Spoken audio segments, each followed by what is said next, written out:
ROI is important for meetings because we have a responsibility to prove the value of meetings beyond sort of the typical or old school measurements. The previous measurements for many years have been issues like budget, which are very important, attendance, very important, and sort of a scale of happiness, which is, obviously you want your attendees happy.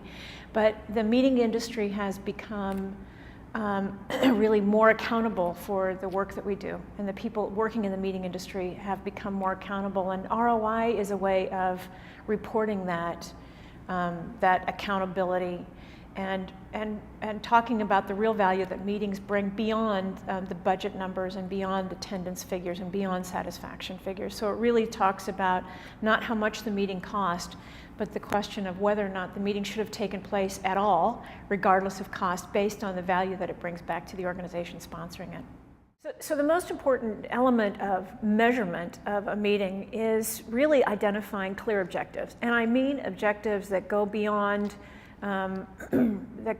we want to have a meeting so that we can get everybody together. That is obviously one of the elements of a meeting, but it's not a clear objective. An objective talks about what is it we want people to know? What is it we want people to do? I mean, that's probably the most important question in a meeting, for any meeting, is what is it we want people to do? We want them to sell more, we want them to be more engaged in customers, we want them we want to improve retention of customers or employees. Whatever the action is that you want, that's got to be clearly articulated, and almost never is.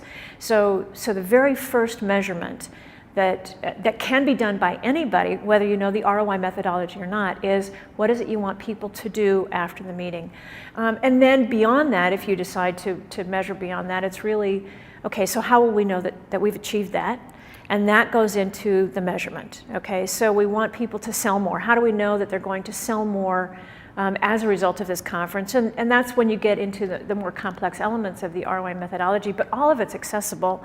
And the challenge is that most people, most planners, realistically, don't have clear objectives. And it's not because they are deficient, it's because the people that they're planning meetings for don't have a clear idea. They have a vague idea of why the meeting is being held. They have a vague idea of what they want to accomplish. But the extent to which they have clarity on those objectives it means that they're going to have a much more successful meeting and a much greater chance of achieving those objectives. The good news about ROI is that most meetings do not have to be measured to the degree of financial ROI. They just don't. I mean, typically it's about 5% of the total meetings that are held in a year should be measured. And those are going to be the most expensive meetings, the most visible meetings, the most strategically important meetings. Those meetings probably should be measured to the level of financial ROI. The others are going to be measured based on the other levels of measurement.